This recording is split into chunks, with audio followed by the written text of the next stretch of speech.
A night mission called for a flight of 3 Blackhawks to move a platoon of soldiers from a firing range to a cantonment area. The crews of the helicopters were using AN PVS-5 night vision goggles. Shortly after takeoff, the flight of 3 Blackhawks, with aircraft 283 in the lead, approached a mandatory checkpoint. The co-pilot, who was flying aircraft 283 from the left seat, was probably looking outside the aircraft to his left, using a road to the left of his flight route as a navigational aid. The IP in the right seat was looking inside the aircraft, tuning radios to the tower frequency. At the same time, another U-860, 606, on an NVG training mission, arrived at the same checkpoint as the flight of 3. The co-pilot was flying this aircraft from the right seat. He was probably looking outside the aircraft to his right as he began a right turn and increased his bank angle to about 25 degrees. The IP in the left seat was looking inside the cockpit, tuning the radios. 10 seconds after aircraft 606 began the right turn, it flew into the lead aircraft of the formation of 3, hitting aircraft 283. Both aircraft crashed, inverted. The 7 crew members and 10 passengers aboard the 2 aircraft were killed. Aircraft 606 was equipped with a flight data recorder. The recorder was found intact. It had survived the impact forces of the crash and the 1100-degree heat of the post-crash fire. Data from this recorder was converted to computer-generated imagery that recreated in real time the last seconds of flight of aircraft 606. The aircraft was 200 feet above the ground, traveling at 80 knots. The pilot made a coordinated right turn. Nothing from the flight data recorder indicates that the crew ever saw the formation flight or took any evasive action. Several factors contributed to the failure of the crews of the 2 aircraft to see and avoid each other. Throughout the last 8 seconds before impact, each aircraft was blocked from the field of view of the other by the window support structures of the U-860. Members of the accident investigation team flew the routes of both aircraft at night using AN PVS-5 goggles. They found that the lights of the formation aircraft blended with ground lights of a small town that paralleled the flight path of the 3 aircraft. This further hampered the ability of the crew of aircraft 606 to see the formation flight.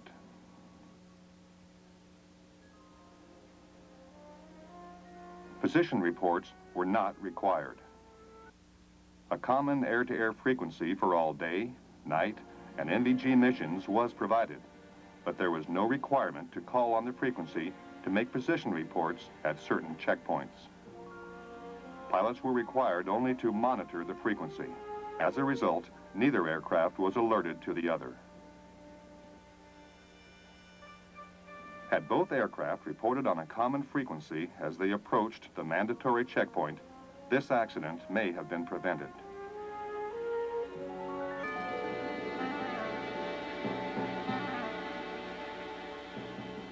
Checkpoints are often choke points.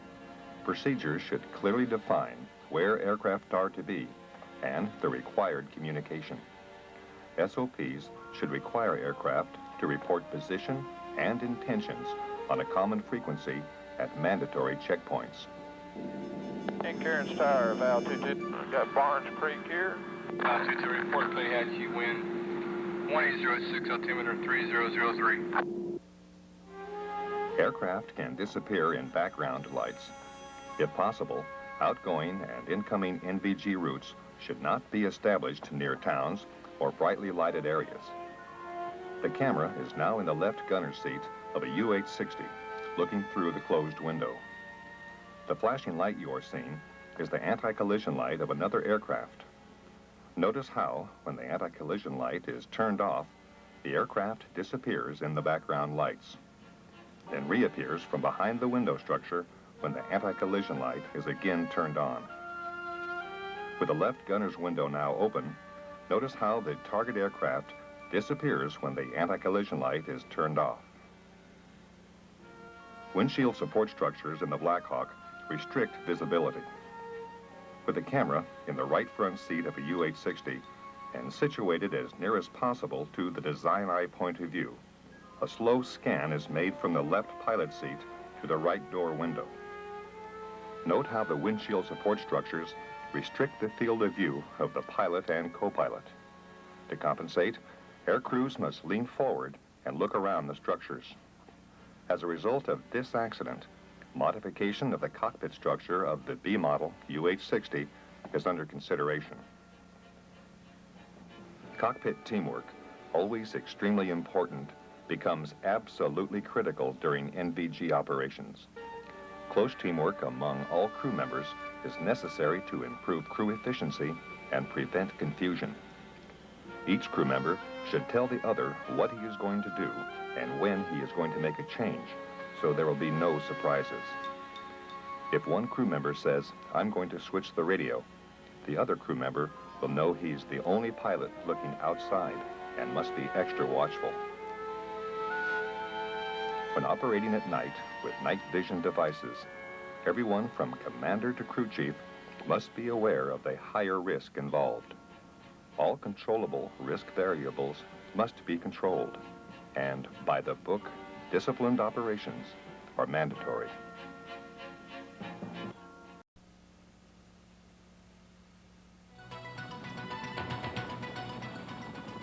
The CH-47D Chinook medium-lift helicopter depends on electricity to operate. Each helicopter has hundreds of individual circuits, both AC and DC. To satisfy its voracious appetite, the aircraft contains 7 buses with 8 possible sources of power. In fact, this aircraft in flight can use as much electricity as a modern home.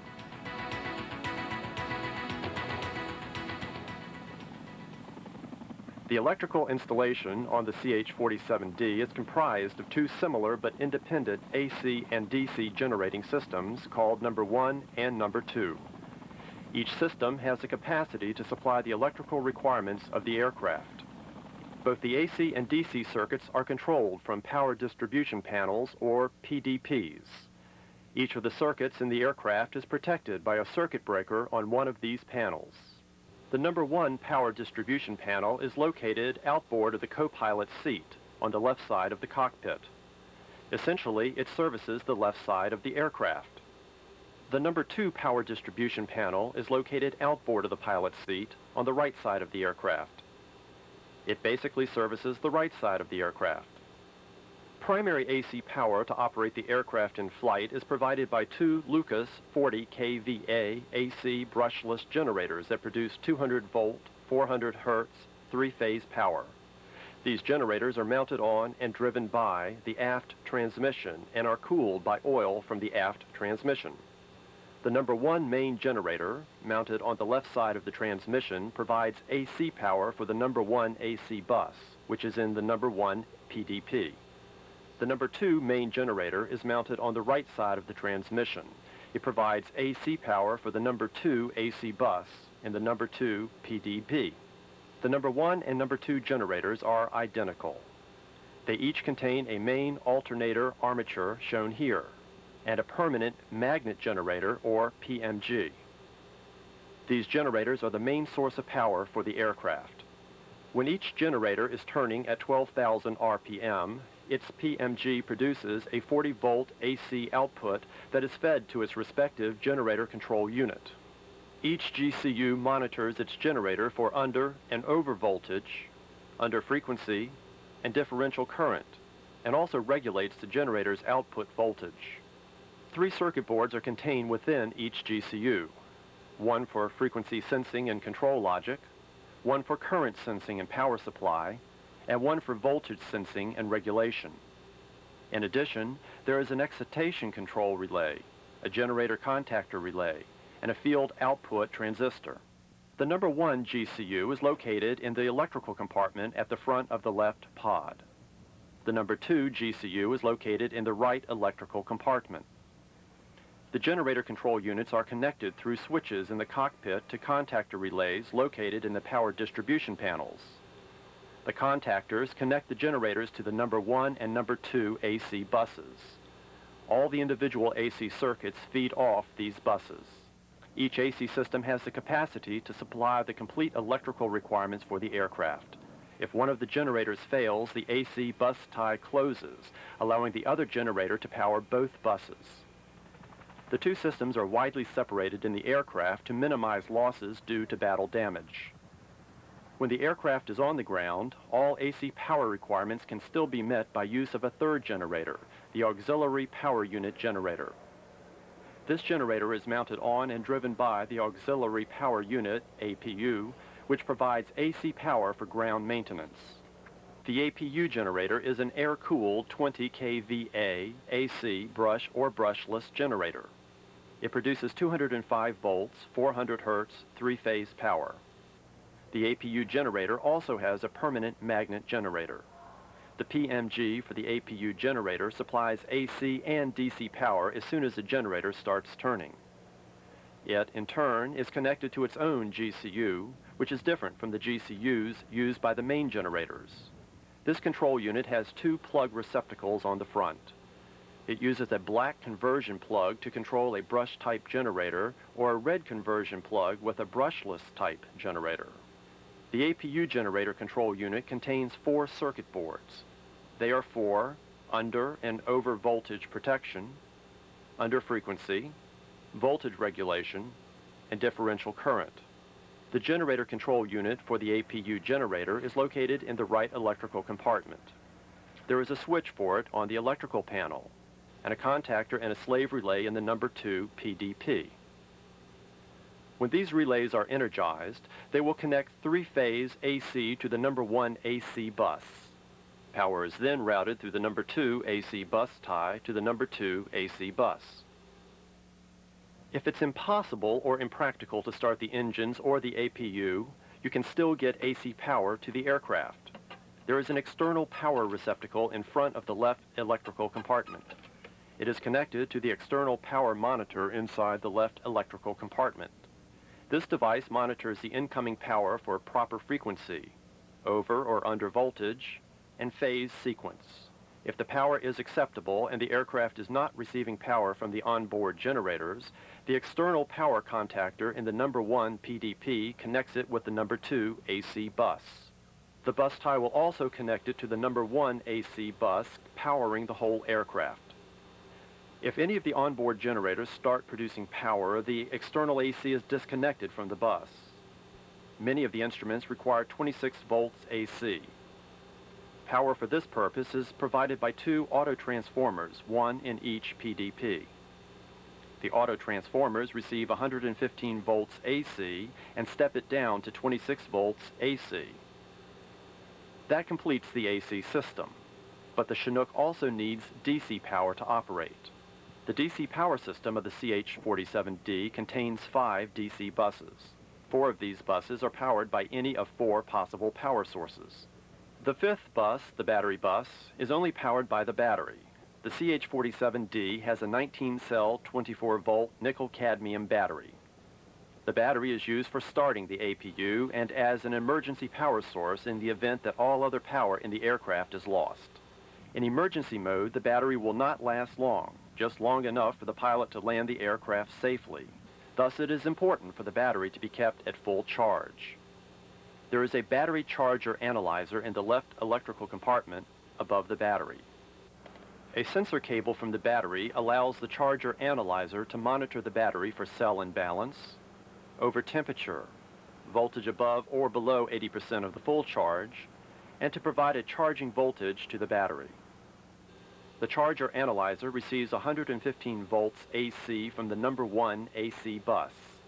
It converts this AC to DC to charge the battery anytime the battery voltage falls below 80% of full charge. The charger analyzer is also connected to a warning light in the cockpit. The battery energizes the switched battery bus through a relay found in the number 1 PDP. When the battery switch is turned on, the battery is connected to the DC essential bus and is able to power 3 of the 5 DC buses. The other two buses, the number 1 and number 2 DC buses, receive their power from the number 1 and number 2 AC buses by way of transformer rectifiers in the electrical compartments. The transformer rectifier units, or TRUs, operate off 200 volts, three-phase AC. The transformer in each TRU steps down the 200 volts to 48.5 volts, three-phase AC. 6 rectifiers convert the 48.5 volts AC to 28 volts DC. Inside the TRU is a cooling fan operated by AC.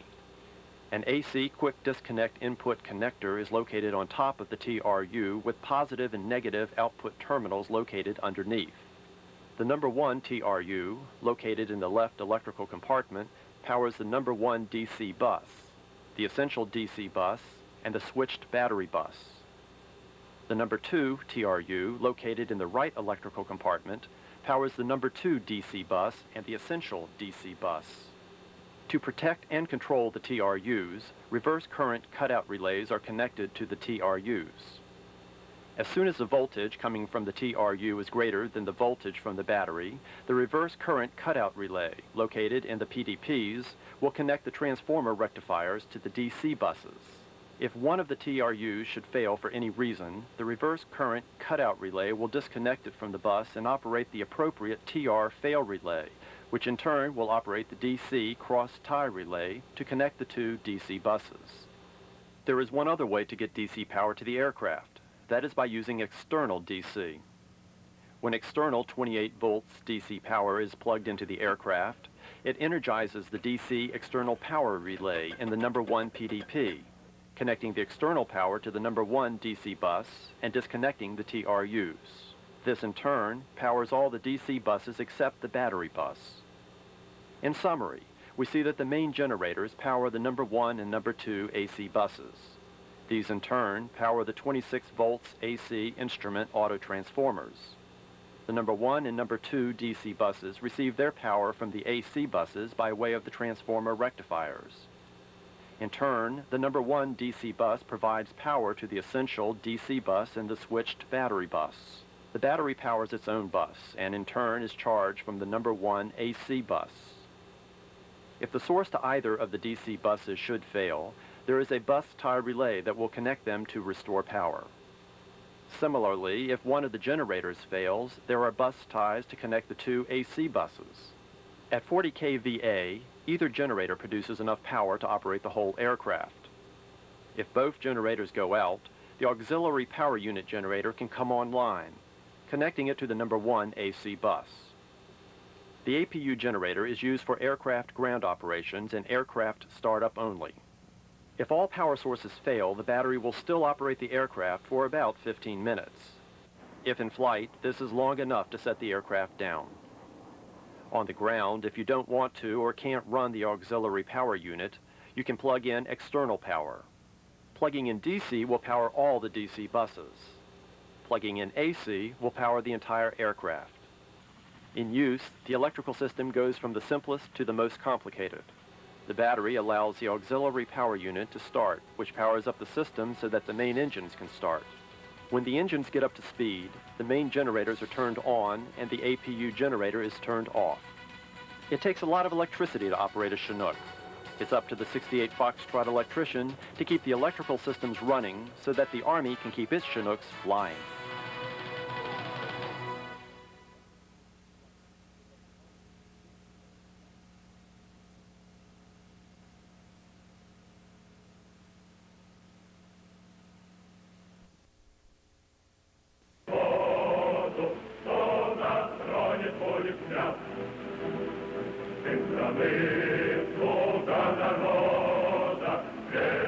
The Soviet Army, together with its Warsaw Pact allies, represents the largest mechanized ground force in the world today.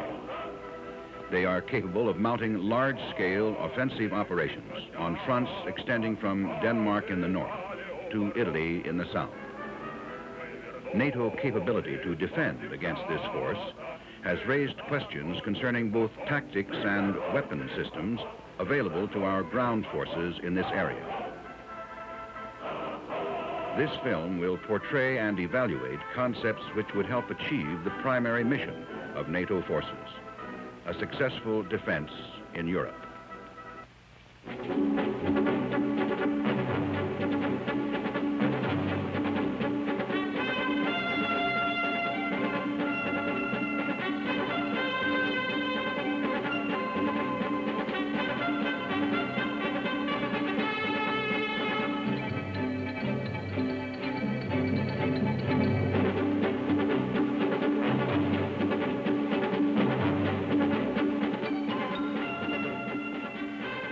The Warsaw Pact nations are capable of employing heavily armored forces against the NATO alliance in Europe. Soviet doctrine stresses that the offense will be conducted from the march by fast-moving tank and mechanized forces. These rapid, hard-hitting, round-the-clock attacks are coordinated with conventional rocket, air, and artillery fires. Small airborne and air-mobile forces may be employed in rear areas. It is estimated that the Warsaw Pact forces have over 20,000 tanks for operations against NATO forces. This represents an enemy tank superiority ratio of about 3-to-1. Their integrated weapons system includes medium and light artillery, medium tanks, air defense weapons, rockets, mortars, and small arms.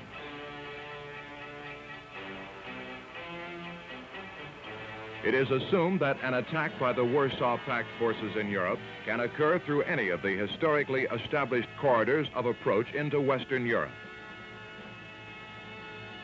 These areas are watched closely by the Central Army Group, called CENTAG.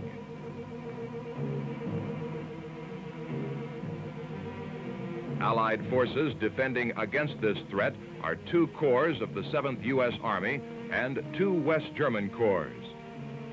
The mission of CENTAG is to engage and destroy the enemy as far to the east as possible while conducting a delaying action.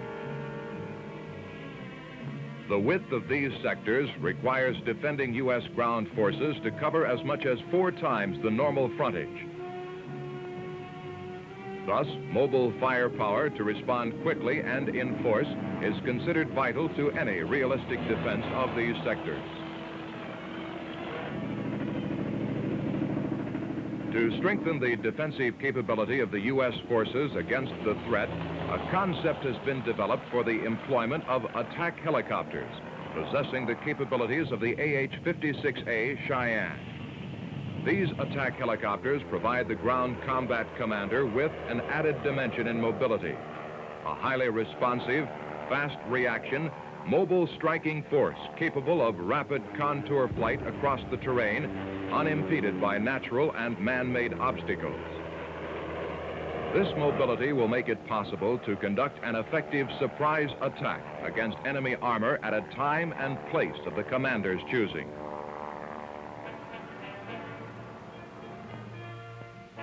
Under this concept, attack helicopter units will be organic to a conceptual mechanized infantry division. The combat maneuver elements of the division are as follows: 4 mechanized infantry battalions, 3 tank battalions, an air cavalry attack battalion consisting of both attack and light observation helicopters, and a cavalry squadron. Divisional artillery provides fire support from 155mm and 8-inch self-propelled howitzers. A Chaparral Vulcan self-propelled artillery battalion provides division air defense. The Air Cavalry Attack Battalion consists of 3 Air Cavalry Attack Companies and 1 headquarters and headquarters company. Each company has 3 attack platoons and 1 scout platoon. The conceptual battalion has a mix of 45 attack helicopters and 30 light observation helicopters. The attack helicopters are assigned on the basis of 15 per company and 5 per platoon. The light observation helicopters are assigned on the basis of 10 per company. This mix is tentative and will be examined in greater detail in future experiments and studies. In order to understand the tactics employed by attack helicopters in the following simulation, it is first necessary to realize the full capabilities of the AH-56A Cheyenne.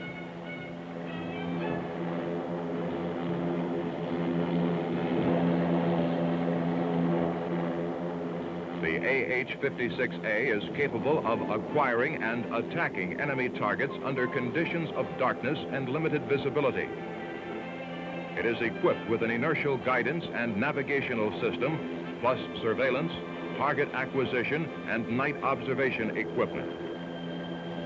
It is responsive to data acquired by ground-based sensors and other intelligence and acquisition sources.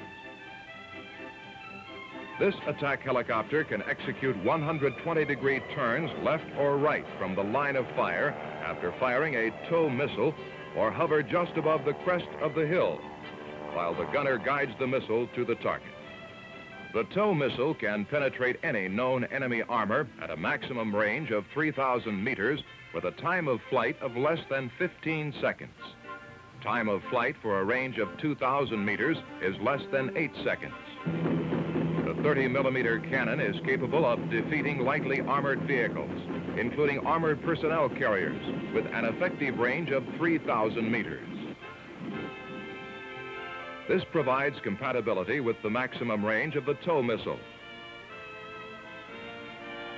The doctrine, tactics, and techniques for the employment of these attack helicopters are applied in the following simulated combat situations. The situations are covering force, main defensive, and counter-attack actions. All tactical concepts portrayed in this film were confirmed by a computer-assisted war game using AH-56A attack helicopters. However, for the purpose of the film simulation, AH-1G Cobra attack helicopters are being used to represent the AH-56A Cheyenne. The situation is, aggressor forces are initiating a major offensive along the West German border. Their immediate objective is to destroy the integrity of U.S. forces in the Fulda Gap area and prevent reinforcement. This could permit the Warsaw Pact forces to hold key areas while negotiating political issues or continue the offense. Under conditions of reduced visibility, the leading element of the aggressor army is approaching the border. The Allied force deployed in the Fulda Gap is a U.S. Army Mechanized Infantry Division with an Organic Attack Helicopter Battalion. Initially, tactical air will have the primary mission of interdiction and gaining air superiority. Between 2030 and 2400 hours in late summer, the U.S. Mechanized Infantry Division deploys into field positions in response to a general alert order. A covering force is positioned well forward of the main body of the division. It consists of an armored cavalry squadron, self-propelled field artillery battalion, an engineer company, and a chaparral Vulcan battery under the command of an assistant division commander. Its job is to cover the major avenues of approach, give early warning, and conduct delaying actions. A, B, and C troops of the Armored Cavalry Squadron are deployed across the division front. D Troop, the Air Cavalry Troop, provides aerial reconnaissance by employing air cavalry teams, each composed of 2 OH-6 light observation helicopters and 1 attack helicopter. 1 air cavalry team performs reconnaissance and security missions in each cavalry troop sector, thus extending the capability of the ground unit. The division commander places the Air Cavalry Attack Battalion under the operational control of the covering force commander, who directs that the battalion deploy forward, positioning 1 company in vicinity of each cavalry troop. At 0300 hours, a report is received from Corps surveillance aircraft that the aggressor tank columns are moving toward the West German border. By 0530 hours, the enemy columns are crossing the border along the entire division sector of responsibility. In order to illustrate the employment of the attack helicopter, the battle action will now focus on C Troop. The Air Cavalry Attack Company is in its forward assembly position, called a logger area, approximately 17 kilometers to the rear of C Troop, but well forward of the main defensive positions. CH-47 Chinook helicopters pre-position supplies at forward areas for use in refueling and rearming the helicopters. At 0600 hours, an air cavalry team continues to reconnoiter the forward area. The attack helicopter provides immediate fire protection to the scouts. The team sights an enemy tank column estimated to be at least battalion size.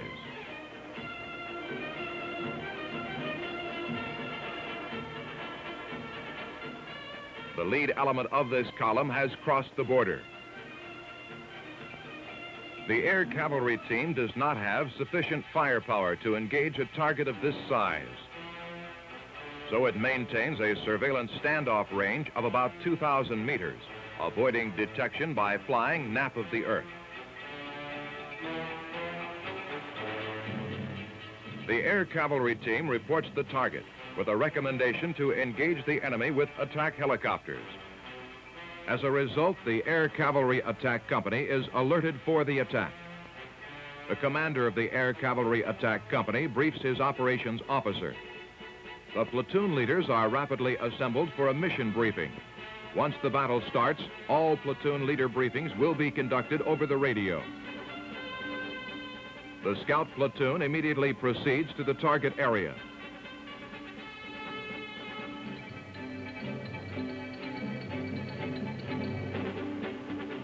It's the job of the air cavalry team leader to recommend holding areas and initial attack positions for the Air Cavalry Attack Company. Scouts confirm this information and reconnoiter additional attack positions. The scouts then assume responsibility for the surveillance of the sector, and the air cavalry team proceeds to another area.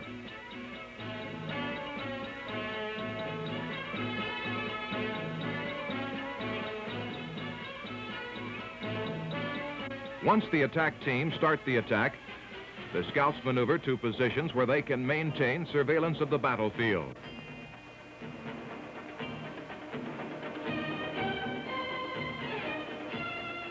These positions are either to the rear or flanks of the attack helicopters, depending on the terrain. One platoon of C Troop occupies a delaying position along Route 84.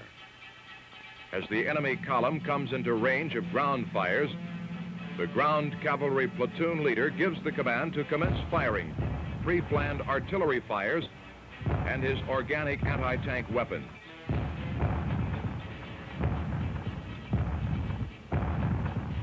He informs the attack platoon leaders that they are clear to commence their attack. All ground weapons will continue firing while the attack helicopters engage the enemy. Two platoons attack. One platoon, comprised of two light fire teams, attacks the head of the column from the flank and the front on a converging axis.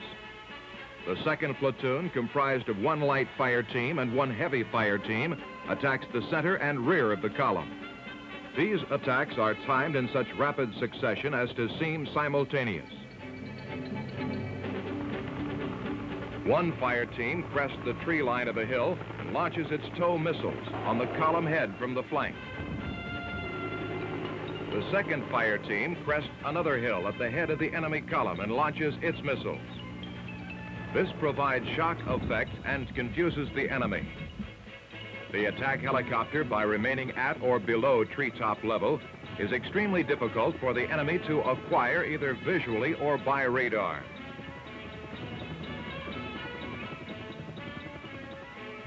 As the battle progresses, suppressive fire can be placed on the target by one aircraft of each team, while the other launches TOW missiles, or one team suppresses while the second team launches missiles. The situation just shown will develop throughout the covering force sector. The terrain, number of targets, and number of attack helicopters employed at any one time will vary. However, the basic doctrine, tactics, and techniques will remain constant.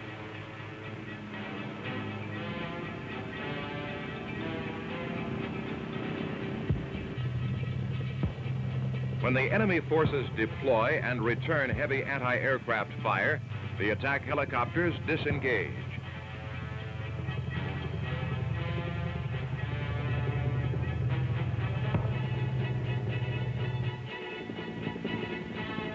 They use this time to refuel and rearm in preparation for re-engaging the enemy as often as he returns to march column formation.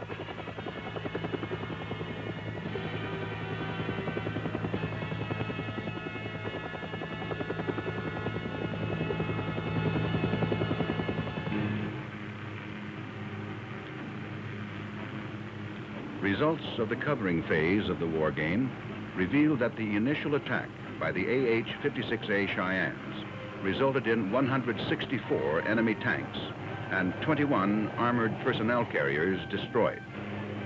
This was accomplished at a cost of 19 Cheyennes and 6 scouts.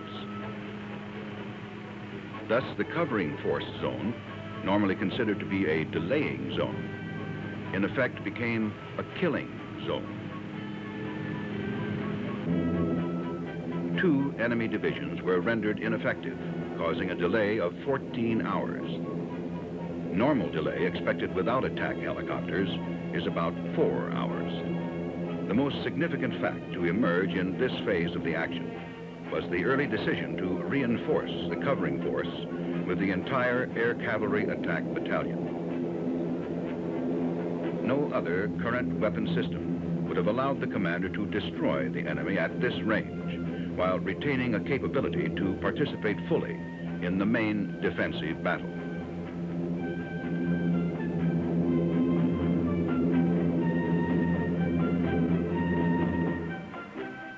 At 1800 hours, the covering force, having accomplished maximum delay, passes through the main defensive positions.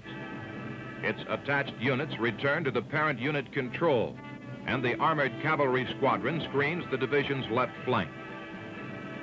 Because of the extended frontage, the division commander places 1 air cavalry attack company under the operational control of each forward brigade to assist in covering the large gaps which exist between ground elements.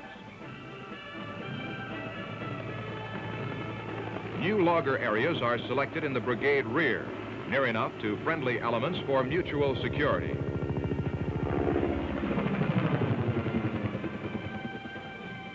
All available natural and artificial camouflage is used. The scout teams receive instructions while refueling and proceed to assigned sectors.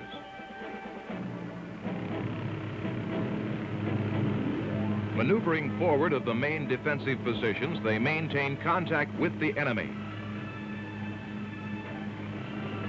and report that the forward elements of the aggressor forces are just east of the forward battalions.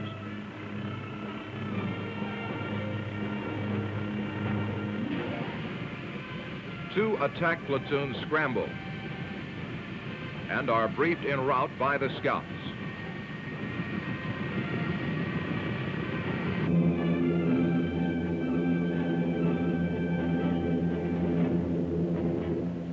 Based on this information, the platoon leaders plan their attack. The battalion commander requests suppressive artillery fires on the enemy columns. Other ground forces also take the enemy under fire. The attack helicopters maneuver to engage the enemy.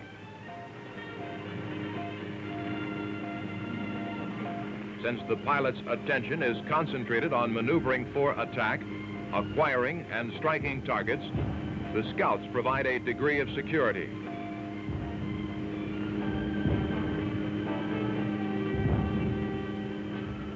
As the battle develops, the scouts observe that the attack helicopters are receiving fire. They inform the pilots, who begin evasive maneuvers and move to a different attack position.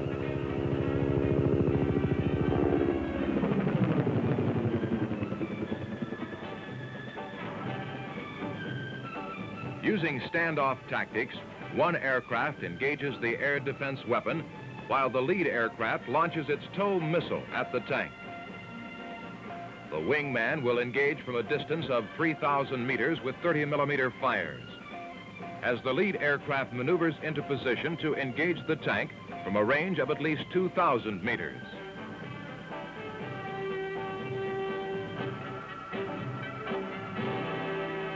At 17:45 hours, an enemy tank column forces a breach in the brigade forward defensive positions.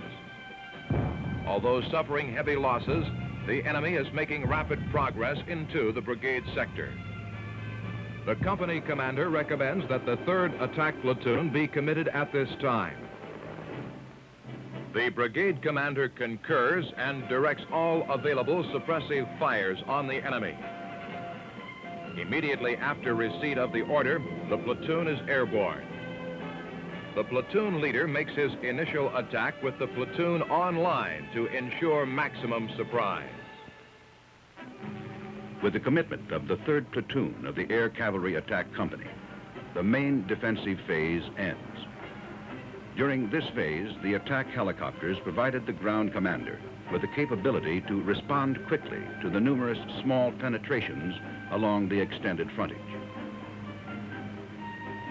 War game evaluation of this phase resulted in the destruction of 72 enemy tanks and 7 armored personnel carriers at a cost of 6 AH-56A Cheyennes.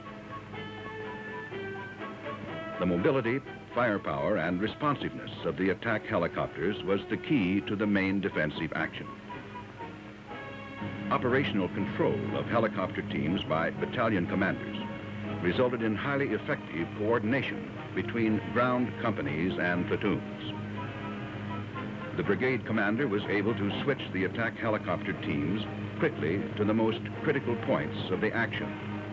However, this should not be considered as an on-call weapon system. Rather, it is a system which maneuvers, acquires the target using information from all other sources, and then destroys that target.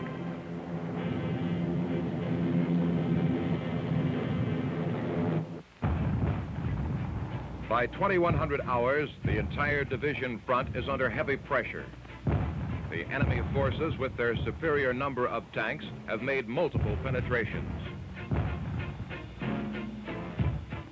All the attack helicopters supporting the left flank brigade have been committed. The ground forces, reinforced by these attack helicopters, are successful in holding the shoulders of the penetration, but it is estimated that 2 enemy battalions are now located within the penetration. Reduced visibility at night requires the attack helicopters to increase altitude and reduce speed. The darkness affords them concealment from visually controlled fires. However, electronic countermeasures must be used against enemy radar-controlled weapon systems. Night vision devices used in the AH-56A Cheyenne give it a near all-weather capability. Its firepower equates to the tank, yet its mobility far exceeds any ground system. In effect, the AH-56A Cheyenne provides the ground commander with a highly responsive weapon system available 24 hours a day. The brigade commander estimates that he can contain the enemy for approximately 1 hour. He requests the release of the reserve tank battalion located in his sector, and this is approved. The division commander then commits the 3rd Air Cavalry Attack Company against the penetration. He also orders the reserve brigade to move into blocking positions west of the penetration. The brigade will require at least 2 hours to move to those positions, compared to 10 minutes required by the attack helicopter. Without this means of rapid response, the ground commander would not be able to blunt the penetration while his ground forces maneuver into position. Upon receipt of the division commander's order, the Air Cavalry Attack Company is scrambled. Simultaneously, the reserve brigade begins its movement. The Air Cavalry Attack Battalion commander provides the company commander with a detailed briefing on the situation. All fires of both air cavalry attack companies are brought to bear upon the enemy force.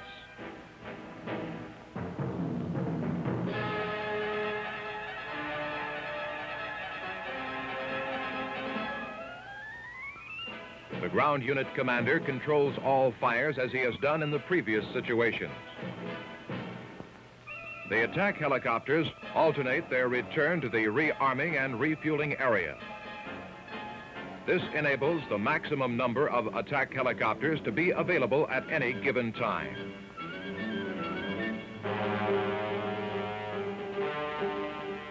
By 0400 hours of the following morning, the penetration has been stopped. The enemy columns have withdrawn and the original line of contact restored. The war game assessment of this action resulted in the loss of 50 enemy tanks and 3 armored personnel carriers. U.S. losses were 7 Cheyennes. An analysis of the counterattack action clearly indicated that the attack helicopter was the decisive factor in this battle.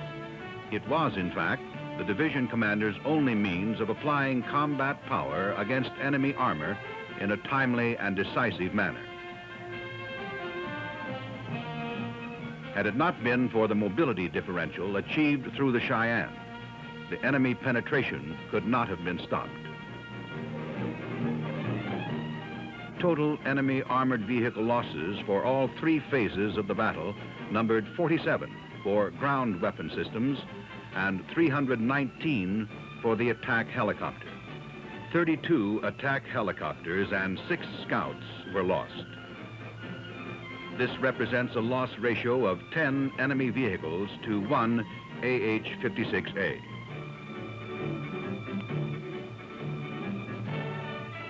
In conclusion, the attack helicopter, when employed in conjunction with the main battle tank and other supporting weapon systems, provides the ground commander with a highly lethal, day and night, anti-armor capability. The attack helicopter will permit the Army to exploit new and exciting operational concepts for success on future battlefields.